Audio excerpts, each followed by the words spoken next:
들으시는 모든 분들이 재앙은 소멸하고 소원은 성취해서 부처님 전에 복 많이 지으시기를 바라옵니다. 오늘도 그 지난 시간에 이어서 건강한 사회인이 되는 길인데 역시 부제로서 종교를 개혁하고 르네상스 이룩하자 그 세 번째 시간이 되겠습니다. 우리들은 왜 절을 찾고 교회를 찾을까요? 아마 인력으로서 잘 될 수 있는 우리가 해결할 수 있는 문제가 없다면은 절을 찾거나 교회를 찾을 이유가 하나도 없을 것 같습니다. 부처님께서도 생로병사라고 하는 인간이 도저히 해결할 수 없는 길을 그 무엇에 의존해서 찾고자 하기 위해서 출가를 하셨듯이 우리도 인간으로서 해결할 수 없는 일에 봉착했을 때 그것은 어떤 절대자의 힘이나 또는 별도의 힘에 의해서 그 문제를 해결하고자 할 때 이 종교가 등장하고 우리가 절을 찾고 교회를 찾게 되지 않는가 싶습니다. 대개 절이나 교회를 찾는 사람들 우리가 구체적으로 분석해 보지는 않았습니다만은 잘 나가는 사람은 대개 절이나 교회 안 찾습니다. 잘 나가다가 실패를 하고 실패를 해도 잘 안 찾죠. 이것저것 인력으로서 할 수 있을 때까지 다 해보다가 드디어 할 수 없을 때까지 도착했을 때 궁여지책으로 절이나 교회를 찾아서 절대자의 어떤 가피력에 의해서 그 난제를 해결하려고 하는 이것이 아마 종교를 찾고 절을 찾는 이유가 아닌가 이렇게 생각을 합니다. 자, 그런데 대개 절을 찾고 교회를 찾는 사람들, 대부분이 난제를 가지고 간 사람들은 절에서 또는 교회에서 어떤 처방을 내리느냐.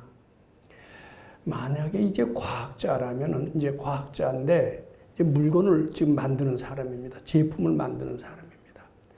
제품을 만들다가 이게 잘 성공이 안 되는 수가 참 많습니다. 정확한 이제 과학적인 처방에 의해서 그 제품을 만들고자 할 때 이래도 안 되고 저래도 안 되면은 절이나 교회를 찾을 이유가 없습니다. 안 되는 이유가 뭔가를 발견하고자 합니다. 안 되는 이유를 발견해서 그것을 발견해서 거기에 처방을 내리면 제품이 만들어지는 수는 너무나 많습니다. 근데 우리는 각종 난제를 가지고 절이나 교회를 찾았을 때, 즉 종교의 문을 두드렸을 때 대부분의 종교적인 지도자들은 그 난제의 원인이 무엇인가를 알아서 그 난제를 일으키게 하는 원인을 제거함으로써 해결이 되는, 즉 과학적인 방법을 도입을 해서 어떤 처방을 내려주지 않습니다. 난제의 원인은 무엇인지 설명도 잘 못하시는 것 같아요. 오로지 절이나 교회를 찾을 때는 물론 그 처방이 절이나 교회마다 제각각 다소 다르긴 합니다만은 대개 절대자의 위력, 즉 부처님의 가피력이나 하나님의 어떤 은총에 의해서 그 난제를 해결하려고 하는 편이지 과학자가 제품을 만들 때 잘 안 되는 이유를 그 난제의 원인을 찾아서 난제를 일으키는 원인을 제거함으로써 제품을 만드는 그런 과학적인 방법에 의존해서 그 난제를 설명해 주지 않습니다. 그러니까 그 처방은 상당히 막연합니다. 그리고 비과학적일 수가 있습니다. 난제의 원인을 잘 설명하지도 못합니다. 그리고 처방도 그냥 가피력이나 은총이나 이런 데 기대하기 때문에 되기도 하고 안 되기도 해요. 자, 근데 이래도 되는 것일까? 과연 종교와 과학은 완전히 다르기 때문에 종교적인 해결 방식은 과학자들의 하는 해결 방식과는 다르게 이렇게 추상적이래야 되나? 우리 문제를 반드시 검토하고 나가야 됩니다. 저는 여기에 명쾌한 가이드라인을 제시하신 분이 있다고 생각합니다. 그건 보조국사인데요. 보조국사가 아마 초발심 자격문에 이런 말씀을 하셨어요. 우리 요 말은 잘 기억해 두시는 게 좋습니다. 땅으로 인해서 넘어진 사람은 땅에 의존해야 일어날 수 있다. 이런 얘기를 했습니다. 즉 이것을 달리 확대해서 그런다면 우리는 언제부턴가 전지전능한 위대한 능력을 갖추고 있었다. 아주 오래전에. 근데 우리는 언제부턴가 깜깜해지기 시작을 했고 탐진치 노예가 돼서 각종 고통을 불러왔다. 가난, 병, 경천, 외로움 이런 모든 것들의 원인은 언제부턴가 시작된 탐진치가 그 원인인 것이다. 즉 불교에서는 각종 고난의 원인을 탐진치라고 하면서 명확하게 그 원인을 설명하고 있습니다. 그리고 마치 보조국사가 땅으로 인해서 넘어진 사람은 땅에 의존해서 일어날 수 있다라는 그 말씀 그대로 탐진치를 마음속에서 제거하기만 하면 모든 각종 불행들은 다 해결할 수 있을 것이다. 이런 어떻게 보면 상당히 명확한 처방을 내리고 있음에도 불구하고 대부분의 불교의 지도자 또 그리고 교회 지도자는 말할 것도 없이 그 원인을 분석해서 난제를 일으키는 원인을 제거함으로써 난제에서 벗어나게 하기보다도 특히 기독교 쪽은 거의 대부분이 하나님의 가피나 은총에 의해서 해결된다라고 믿고 난제의 원인을 분석해서 그 원인을 제거하려고 하기보다도 하나님한테 매달리는 방법으로 또 전혀 엉뚱한 처방을 제시함으로써 난제를 해결하려고 시도합니다. 그러니까 그 난제는 되기도 하고 안 되기도 해요. 우연히 맞으면 되기도 한다. 저는 이렇게 감히 말씀드리고자 합니다. 불교도 마찬가지고 같아요. 불교에는 분명히 처방이 나와 있습니다. 땅으로 인해서 넘어진 사람은 땅에 의해서 일어나듯이 각종 난제는 우리가 범한 탐진치에 의해서 일어났기 때문에 탐진치를 제거함으로써 난제에서 벗어난다라는 이런 가르침이 있음에도 불구하고 대부분의 불교 지도자들은 그 난제 원인을 분석해서 난제를 제거하기보다도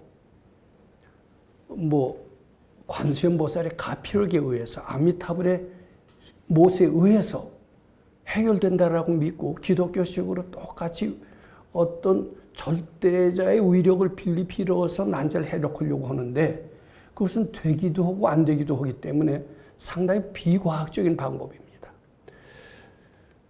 왜 가난하냐? 왜 우리는 고생하느냐?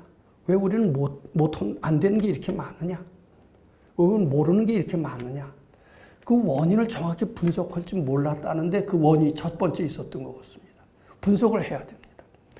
분석을 하고 이 과학적인 방법은 무조건 배척을 하는데 우리 불림문자 교회 별전에서 특히 절에서는 책 보는 것을 배척합니다. 책 보는 것을 배척하는 것을 과학적인 방법까지도 배척하는 것으로 그렇게 알고 이해를 하는 수가 있어요. 그리고 궁리하지 마라.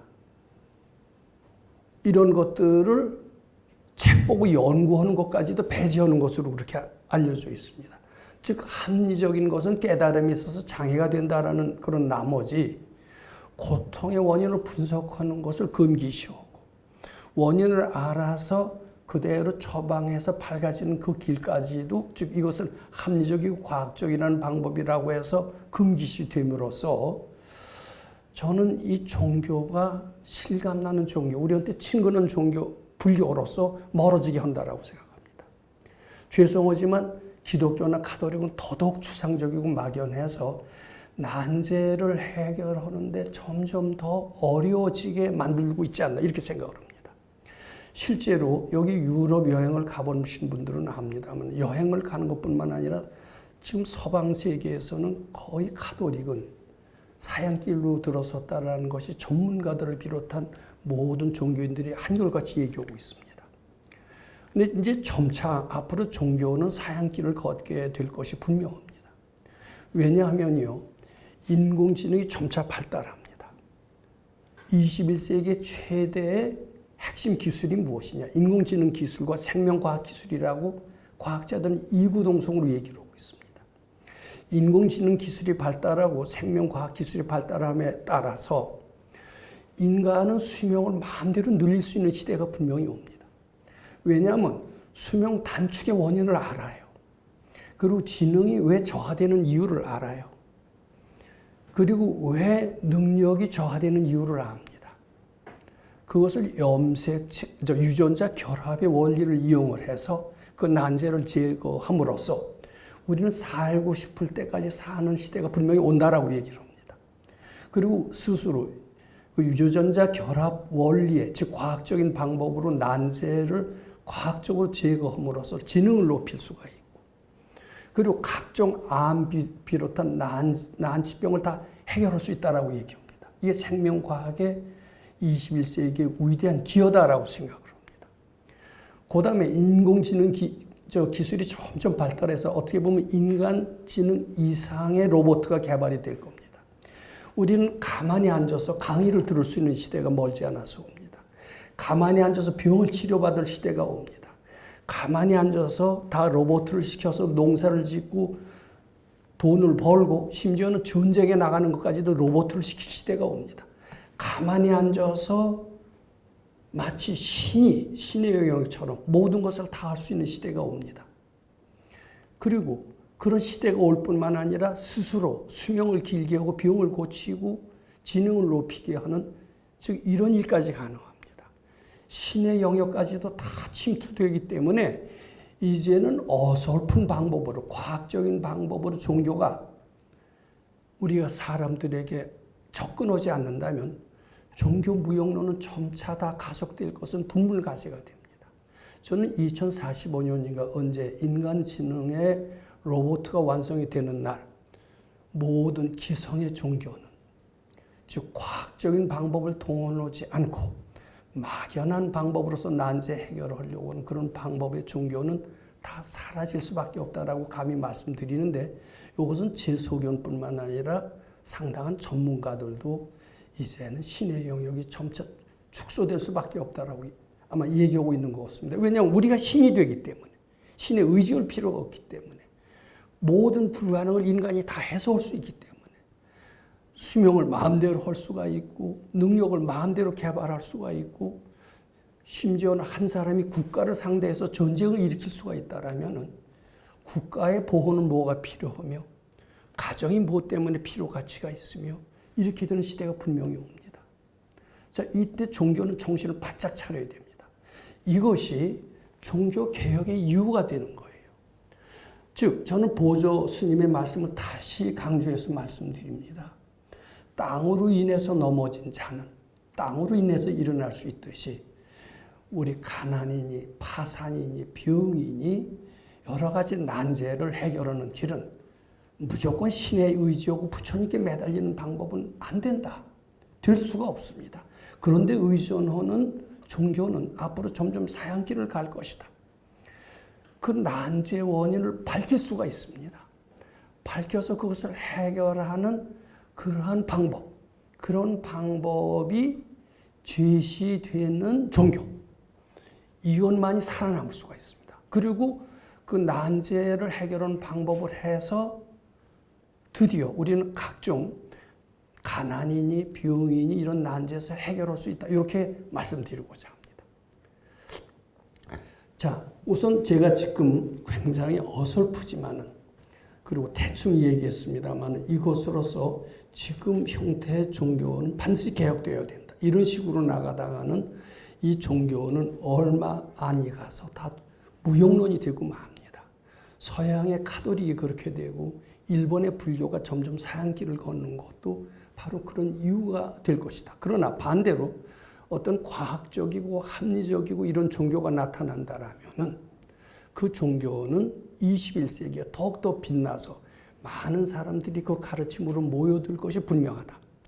저는 합리적이고 과학적인 종교, 그리고 땅으로 인해서 넘어진 자는 땅으로 인해서 일어날 수 있다라는 난제의 원인을 정확히 알고 난제를 해결할 수 있는 종교가 있다라면 아마 그런 종교는 금강경 가르침이 될 수 있을 것이고, 21세기의 종교는 금강경을 통한 종교, 즉 지혜를 개발하는 종교만이 살아남을 수 있다라고 감히 말씀드리고자 합니다.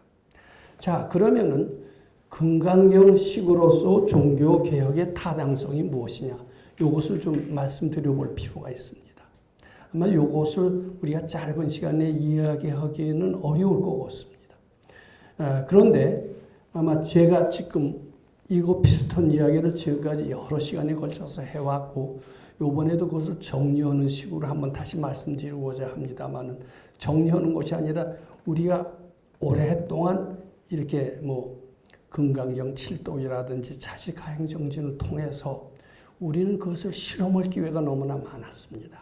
실험할 결과 이것은 앞으로 21세기의 종교는 금강경식으로 되어야 된다라는 것, 여기에 대한 저는 어떤 신념에 도달하게 됐고 그런 금강경식인 종교는 무엇인가 이것을 말씀드릴 필요가 있다고 생각합니다.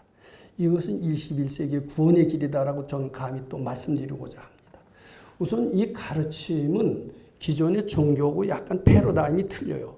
체계가 틀립니다. 어떤 체계가 틀리느냐 하면은 기존의 기독교건 불교건 대부분이 뭐 막연하게 그렇게 얘기는 하고 있긴 합니다만 실제로는 우리는 역시 외로운 존재고 절대자한테 매달려야 된다는 비슷한 식으로 끌고 가고 있는 것은 사실입니다. 불교의 가르침이 본래 그것은 아닙니다. 부처님이 깨닫고 나서 제일 먼저 무엇을 말씀하시고 싶었느냐? 내가 설법할 필요가 하나도 없다. 왜냐하면 그대들은 이미 나와 똑같은 전지전능한 부처이기 때문이다.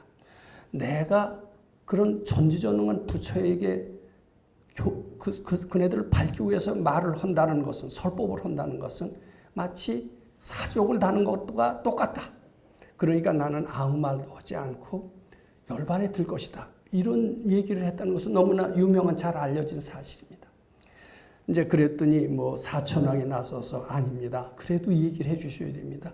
그네들은 아직 자신이 부처인 줄 모르고 있습니다. 스스로 부처인 줄을 일깨워 주시는 법문이라도 해 주셔야 그네들이 부처인 줄 알지 않겠습니까? 이제 이렇게 해서 법문이 시작된 게 부처님의 가르침입니다.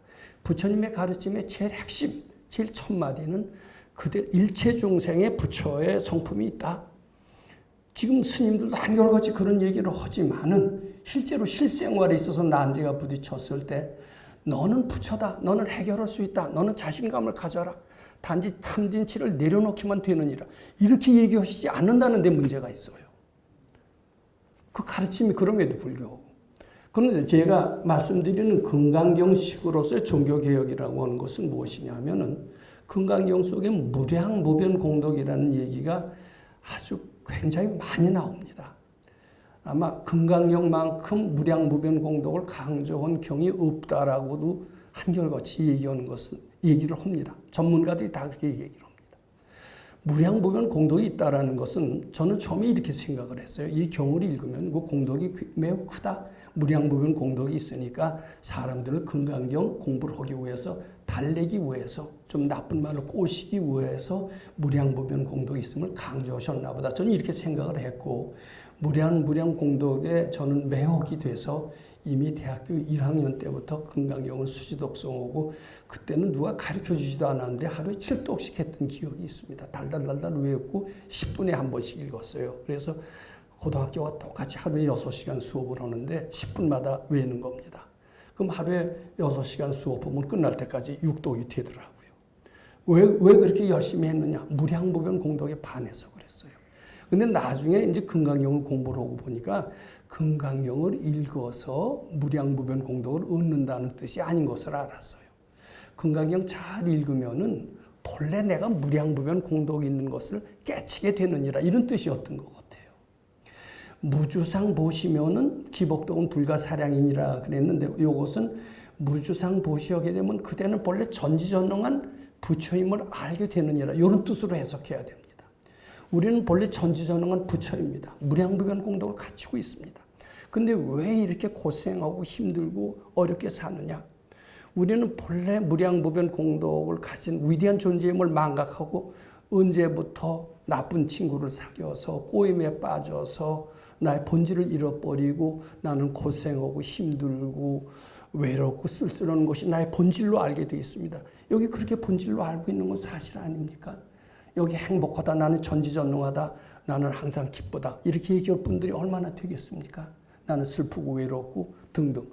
그러니까 부처님한테 매달려야 산다. 이렇게 우리는 어느덧 변했었던 거예요. 이게 부처님이 이걸 보고 참 한심하게 생각하셨을 거예요. 네 속에 이렇게 위대한 재산이 있는 것을 알고 너희들은 왜 이렇게 스스로를 처량하게 생각하면서 신세를 망치고 있느냐? 그대들은 그런 망칠 그런 외로운 존재가 아니다. 아마 이렇게 딱하게 여기셨을 겁니다. 이건 확실합니다. 즉 금강경식으로 왜 종교가역을 하느냐면 출발부터가 이것은 금강경은 우리는 전지전능한 신이다라는 것을 절대 강조하고 있습니다. 단지 그 안 되는 것을 내려놓기만 해라. 이 출발부터가 그렇게 돼 있어요. 근데 불교의 선곡자들은 그것을 알고 있음에도 불구하고 그것은 대원칙일 뿐이지 실생활에 있어서는 매달리게끔 하게끔 이렇게 만든다는 데 문제가 있습니다. 우리는 어떻게 보면 좋은 것을 얻기 위해서 악전 고토가 필요하지 않을 수도 있습니다. 근데 우리는 어떻게 가르치느냐 하면 야, 깨달음이 그렇게 쉽게 얻어져. 열심히 노력해. 그러면서 그냥 인상을 쓰고 뭐 하드 트레이닝을 시키고 난행고용을 시키는 게 이게 현주소다 이거예요. 이게 상당히 잘못되어 있어요. 근데 제가 이런 얘기를 감히 할 수 있었던 것은 제가 깨쳐서 그러지 않았다는 것은 뭐 제가 늘 말씀드렸던 적이 있습니다만 저는 참 행운이라고 지금 보니까 행운이었던 것 같아요. 그때는 행운으로 생각도 안 했습니다. 참 밝은 도인을 만나서 그분 밑에서 참 부처님의 법칙을 새로 배운 것 같아요. 얼마 전에 어떤 그 스님이 원효 스님을 얘기를 하시면서 자기 어렸을 때 스님 노릇을 한 고생한 이야기를 하시더라고요. 원효 스님이 초발심 자경문에 이런 구절이 나왔습니다. 배슬이 여빙이나 무연화시며 이 겨울에 몹시 춥더라도요 따뜻한 난로를 생각하지 말라. 이런 구절이 있습니다. 배슬이 여빙이나 무연화심 따뜻한 불의 마음을 내지 마라. 그 가르침을 고지식하게 절에서는 믿어서 겨울에 추울 때 난로를 피려고 그러면 호령이 났다고 그럽니다. 야, 원효 스님의 그 구절을 잊었느냐? 배슬이 여빙인데 무연화심이다. 야, 우리 추울 때라도 추위를 견뎌라. 이렇게 가르치시면서 그게 불교가 20, 30년 전에 절의 풍토였다고 그럽니다. 자, 우리는 추위가 있었습니다. 소사에서 굉장히 추웠습니다. 물론 돈을 내고 목욕탕에 가서 목욕을 할 수가 있었습니다. 근데 우리는 그냥 물을 데워서 끼인지는 거로 목욕을 했습니다. 그러면 그게 절에서 하는 배슬이 여빙이나 무연화심이나 무엇이 다르냐 이렇게 하실지 모릅니다. 근데 우리 선생님은 이렇게 얘기하시고 목욕탕에 물론 가도 좋다. 그렇지만 너는 추위를 극복할 능력이 있다. 억지로 참고 오는 게 아니다. 춥다는 생각을 착각인 줄 알고 자꾸 받쳐라. 자꾸 받쳐서 견딜만 하면 한번 참 물을 데워서라도 여기서 목욕을 해봐라. 이렇게 가르치십니다. 처음엔 안 믿어졌어요. 추위를 받치면 추위가 없어져. 선생님이 이거 정말 제대로 말씀하시는 거예요. 저는 그런 의심이 들었습니다. 제가 추위를 굉장히 잘 탑니다. 감기도 아주 잘 걸렸었던 것 같습니다. 근데 그 말씀을 저는 믿었습니다. 추위가 착각이고 그 생각을 받치면은 너는 춥지 않게 느껴질 것이다. 계속 춥다는 생각이 들 때마다 그냥 보통 때는 받칠 것도 없죠. 춥다는 생각이 들 때마다 자꾸 부처님께 받치곤 했습니다. 저처럼 창문만 조금 열어놔도 얼른 문 닫아. 이렇게 추위를 잘 타는 지혜가 어느덧 추위를 덜 타는 사람으로 바뀌었습니다. 겨울에 절대로 따뜻한 물을 데워서 삭풍이 정말 몰아치는 겨울에 목욕한다는 것은 상상할 수가 없었습니다. 그리고 찬물로 빨래한다는 것은 상상할 수가 없었습니다. 근데 이렇게 자꾸 추위라는 것이 착각이고 본래 없다는 것을 자꾸 바치다 보니까 정말 별로 안 춥더라고요. 그리고 물 약간 데워서 그냥 허벌판에서 목욕을 해도 될만 하더라고요. 저는 그런 데서 목욕하는 사람은 초인이 아니면 안 되는 줄 알았어요. 저처럼 병약하고 골골하고 이런 사람은 도저히 100번 죽었다 깨도 그거 못하는 걸로 알았어요. 그것은 무조건 참으라 이렇게 가르치지 않았어요. 참고 노력하면 될 수 있는 일이라 이렇게 가르치지 않았어요. 우리는 본래 추위에 견딜 수 있는 전지전능한 힘이 있다는 것을 강조하셨던 겁니다. 단지 언젠가부터 해가닥해서 추위가 진짜인 줄 알고 그렇게 느끼게 되면서부터 추위를 타는 약한 존재로 변했느니라. 근데 그 생각을 착각인 줄 알고 자꾸 바치다 보면 그것이 본래 없음을 알게 되면서 추위에도 능히 견딜 수 있다라는 이런 능력이 생긴다. 이것을 가르치셨는데 그것을 저는 연습을 했습니다. 근데 추위뿐만이 아니었습니다. 배고픔도 마찬가지였습니다. 거기선 하루에 3끼 안 먹었습니다. 2끼 먹었습니다. 오후 불식이었습니다. 오후 불식하고 일을 안 했으면은 견딜만 하더라고요. 한 끼를 먹어도 견딜만 하더라고요. 일을 안 하면. 근데 거기서 중노동이었습니다. 사실은 오후에요. 중노동을 저녁 한 9시쯤 되면요. 굉장히 배가 고파요. 정말 배가 고파요. 어디 가서 몰래 몰래 밖에 나가서 빵이라도 사 먹고 싶은 생각이 많이 듭니다. 그때 뭐라고 그러신 줄 아세요? 배고픔도 착각인 줄 알고 바치래요. 그 말은 믿어집니까? 안 믿어집니까? 참으라 그러면 언젠가 폭발합니다. 근데 그 견디는 사람도 있어요. 근데 견디는 사람은 전생부터 탁 든 사람이 견디지 우리 같은 사람은 못 견뎌요. 쓰러지면 쓰러졌지 못 견딥니다. 근데 그 배고픈 걸 한번 정말 죄송한 표현이지만 미친 척하고 바쳐봤습니다. 자꾸 바치니까요. 배 안 고프더라고요. 덜 고프더라고요. 그리고 2끼 먹고도 오히려 더 괜찮고요. 자, 이제 이거 보세요. 추위 바치죠? 배고픔 바치죠? 이거는 더 안 되는 거는 줄 알았어요. 감기요. 병이요. 병을 바치래요. 병을 세균이 옮긴다는데 바친다고 세균이 안 옵니까? 우리 과학자들은 더더욱 그럴 겁니다. 우리 그때 소사에서 처방은 감기 걸리는 거 두려워하지 않습니다. 단계 한번 딱 걸리면요. 금강경 몇 독 읽으면 싹 나요. 심지어는 마라치온이라고는 독약이 있었습니다. 농약을 먹고 아찔아찔할 때 웬만하면 병원으로 달려가는데 우린 병원으로 달려가지 않습니다. 거기였다 한 도반은 앉아서 금강경 읽었어요. 그랬더니 마라티온 독기가 싹 빠졌던 그런 실감나는 신뢰가 있어요. 그것은 무엇에 근거한 수행이냐? 금강경 읽는다고 다 그렇지 않습니다. 그 가르침에 지침이 있습니다. 대원칙이 있습니다. 그것이 뭐냐면 출발부터 우리는 전지전능한 부처와 똑같다. 단지 탐진치에 의해서 빙의가 돼서 언젠가부터 탕자가 됨으로써 각종 고통을 불러왔기 때문에 이렇게 약해진 것이다. 단지 그 탐진치에 빙의된 그 분별심을 자꾸 바치기만 하면은 불행이 행복으로 바뀌고 무능이 능력으로 바뀌고 무지가 지혜로 바뀐다. 이것은 우리가 전지전능하다라는 대전제를 알고 있기 때문에 가능하다. 이렇게 알게 됐습니다. 이것은 막연하게 난제의 원인이 무엇인가를 분석하지 않고 오로지 절대자의 힘에 의해서 매달리는 방법에 의해서 난제를 해결하는 어떻게 보면 비합리적이고 비과학적인 이런 기성의 종교보다는 상당히 진일보고 합리적이고 과학적일 뿐만 아니라 원인을 정확히 알아서 그 난제 원인을 제거하는 이런 과학적인 방법에 의해서 난제를 해결은 굉장히 합리적인 종교인데 아마 앞으로 인공지능이 발달하고 생명과학이 발달하면서 신의 영역이 점차 축소되는 이런 세상에서 살아남을 수 있는 이러한 종교. 이것은 감히 제가 금강경식인 이러한 가르침에 의존한 이걸 종교라고 얘기하는 게 맞는지 모르겠습니다만은 이러한 지혜 개발의 가르침만이 살아남을 수 있다. 이렇게 감히 말씀드리고자 합니다. 금강경식 가르침에 의하면은 모른다는 생각도 착각입니다.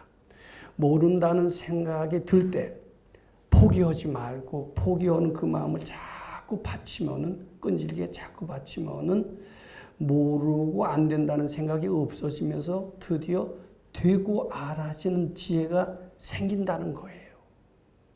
그리고 우리는 그 순간 영호골의 반열에 올라서게 되면서 세상에 큰 자유를 누리게 된다는 것인데 저는 이 가르침을 믿게 되면서 이 가르침으로써 종교를 개혁할 수 있다. 이렇게 믿게 된 겁니다.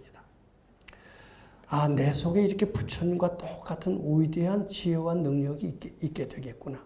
이런 것을 막연하지만 느끼게 될 겁니다. 제가 수도장에서 4년을 있다가 집에 업보의 이끌림에 받아서 세상에 나왔습니다만은 제가 업보가 지중하지 않고 집에서 붙들지 않고 너 하고 싶은 대로 다 해라 이런 부모를 만나서 제가 복이 부족했는지 그런 부모를 못 만났습니다만은 그랬고 제가 한 10년을 거기서 공부를 했었다면은 저는 훨씬 더 깊이 부처님 세계를 체험하면서 지금 더 당당하게 건강적인 방법으로 세상을 바꿀 수 있습니다. 아마 이렇게 자신 있게 얘기할 수 있지 않았을까 이렇게 생각을 합니다. 이제 이렇게 건강경식으로 이제 공부를 하다 보면은요, 기존의 종교라는 게 참 너무 두리뭉실하고 사람을 잘못 인도한다는 느낌을 들게 하면서 이런 체계의 종교는 바꿔야만이 사람이 정말 행복하게 살 수 있고 드디어는 이상세계를 건설할 수 있다라는 저는 믿음이 도달한다라고 믿습니다. 이제 그러면서 동시에 나만 좋아지면 모르느냐. 본래 부처님의 가르침에 의하면 나와 남이 다르지 않고 나와 부처가 다르지 않다라고 했는데 내가 밝아짐과 동시에 다른 사람을 밝게 해야 되지 않겠느냐. 이런 보살의 마음이 탄생된다라고 생각합니다. 보살은 어떤 분입니까? 상구, 보리, 하화, 중생. 또 자리 이타. 즉 자기의 불성을 개발해서 본인의 불행을 행복으로 만들고 무지무능을 능력과 지혜로 바꾸면 물론 자기처럼 고통받고 있는 모든 중생들로 하여금 그들의 불행을 행복으로 바꾸고 그의 무지무능을 능력과 지혜로 바꾸는 마음을 내는 것. 이게 하화 중생입니다. 이것을 하는 마음이 보살의 마음입니다. 금강경은 누구에 대한 설법이냐? 보살에 대한 설법입니다. 보살이 밝아지는 길을 말씀하셨고 보살이 중생을 지도하는 길을 거기에 지시하셨다라고 저는 말씀드리고자 합니다. 이런 보살이 밝아지는 법을 체득을 해서 마음의 평화를 얻는다라면은 나처럼 고생했던 모든 중생들, 인연 있는 사람들을 위해서 그네들의 구원의 마음을 내게 되고 이것이 이상세계 건설의 시초라고 생각합니다. 이상세계 건설을 저는 르네상스라고 말씀드리고 싶습니다. 르네상스. 우리는 이제 신중심주의에서 벗어나서 인간중심주의로 된다는 게 이제 예전에 중세시대 때 휴머니즘으로 부르고 르네상스라고 불렀던 적이 있습니다. 마찬가지로 요새 시대의 르네상스는 정말 인간 중심의 종교, 아직도 신중심의 종교고 불교도 부처님 중심의 종교라고 한다면 이제는 신의 영역이 점차 축소되면서 인간이 곧 신이다라는 가르침이 보편화되면서 인간 중심의 종교가 본격적으로 태동이 되고 있다라고 보고 인간 중심의 종교, 인간은 무한한 능력을 가지고 있다라는 이런 가르침은 금강경에서 출발한다라고 본다라면은 이런 금강경 가르침으로부터 인간 중심의 종교의 생각이 탄생이 될 거고 그것은 이상세계를 만든다라고 생각을 합니다. 그럼 이상세계는 어떤 세계냐? 서로 싸움과 다툼이 없습니다. 가난과 빈곤이 없습니다. 수명은 매우 깁니다. 서로 항상 극락세계로 이루고 삽니다. 우리는 용화세계라는 세계를 알고 있습니다. 언젠가 미륵부처님 이 세상에 온다고 그래요. 근데 그 세상은 사람들이 수명이 굉장히 길다고 그래요. 사람들이 얼굴이 다 잘생겼다고 그리고 복이 많다고 그럽니다. 그것은 미륵부처님의 소원이라고도 합니다. 근데 이 서가열의 부처님, 우리 2500년 전에 인도에서 태어나신 서가열의 부처님 세계에는 수명이 길지 않아요. 100세도 못 살았어요. 그리고 가난한 사람도 있고 부자도 있고 차별이 굉장히 많습니다. 그것은 서가열의 그것이 반드시 나쁜 것이 아니래요. 그것은 서가열의 소원이기도 합니다. 그런 나쁜 세계에서 척박한 세계에서 어떻게 보면 마음 닫기는 더 좋다라고 마음 닫기만 더 좋은 이런 세계를 만들자 했던 것이 아마 서가열의 소원이라고 합니다. 그런데 미륵 부처님의 소원은 용화세계를 만드는 것이 소원이고 용화세계는 모든 사람들이 수명도 길고 행복하고 그리고 싸움도 없고 지혜와 복력이 출중한 이런 사람들이 모여서 사는 세계가 용화 세계라고 그렇게들 얘기를 합니다. 불교학자들은. 그러면 그런 세계는 가능할 것 같아요. 지금 그것이 이루어지고 있습니다. 많은 사람들은 4차 산업혁명 시대에 인간이 기계의 지배에 의해서 오염되는 것을 굉장히 두려워합니다. 저는 그렇지 않다라고 봅니다. 앞으로 인공지능이 점차 발달을 해서 인간지능의 로봇들이 많이 완성이 됐다라고 칩시다. 자, 그러면 어떤 일이 일어나느냐. 아까 제가 조금 전에 말씀하신 대로 그리고 이제 생명과학이 점차 발달을 합니다. 우리가 얼마 전에 황우석 박사 얘기할 때 줄기세포로 난치병을 치료한다는 얘기를 들었습니다만 생명과학이 점차 발달하면서 유전자 결합 기술이 발달하면은 암을 퇴치하는 것은 아무것도 아니라고 그럽니다. 수명을 얼마든지 늘릴 수가 있다고 그럽니다. 죽고 싶을 때까지 살 수 있다고 그럽니다. 그리고 지능도 개발할 수가 있대요. 자, 이것은 지금 앞으로 어떤 세계가 되느냐면 자기 자신은 굉장히 수명도 길고 지능도 뛰어나고 그리고 병도 없고 육체적인 병이 없으면 마음이 그만큼 스트레스가 다 해결이 된다는 얘기입니다. 그리고 마음 밖에 모든 돈 버는 일도 고달플 필요가 없어요. 다 인공지능이 하고 학교 다니려고 할 필요가 없어요. 가만히 앉아서도 교육 다 받습니다. 또 병원에 갈 필요도 없어요. 병원에 가서 의사들의 뭐 잔소리 들을 필요가 없어요. 가만히 앉아서 다 원격 치료 다 받습니다. 모든 것을 그리고 뭐 로봇 시키면 농사 사람 안 짓습니다. 다 자동 됩니다. 뭐 이제 무인 자동차가 생겨서 운전 배우려고 할 필요가 없어요. 훈련 받으려고 할 필요 없어요. 로봇 시켜서 다 하는데 뭐 때문에 훈련 받습니까? 뭐 애인을 만들 수도 있습니다. 결혼의 필요성도 없어요. 마누라보다도 더 싸움도 없는 로봇가 옆에서 사랑스럽게 움직이는데 뭐 가정이 뭐가 필요합니까? 그러니까요, 이게 물론 기계에 의해서 지배받는 부정적인 측면도 있지만요, 물질적, 정신적, 내면적으로 이상세계가 분명히 옵니다. 그것은 보살의 선에 의해서 이루어진다라고 생각합니다. 보살은 처음에 금강경식으로 자기 마음의 평화를 얻습니다. 모든 불행을 행복으로 바꿉니다. 무지무능을 지혜로 바꿉니다. 그리고선 자기 자신이 행복해지니까 모든 다른 사람이 자기와 똑같이 행복해지기를 바라는 마음으로 열심히 연구한 끝에 그 보살의 마음이 인간지능 이상의 로봇을 개발하게 만들어서 4차 산업혁명을 성공적으로 만든다면 그것은 이상세계의 첫 단추를 끼우는 거나 똑같습니다. 그 다음에 생명과학의 아주 급속한 발전으로 유전자 결합 기술이 된다면 각종 난치병은 다 사라집니다. 모든 스트레스는 다 제거가 됩니다. 지능은 무한대로 개발할 수가 있습니다. 얼마든지 힘 안 들이고 돈 버는 방법도 능력도 자기한테 나옵니다. 자, 이것이 바로 정토의 세계예요. 보살심으로 르네상스를 이룩하는데 이것은 금강경 가르침의 핵심.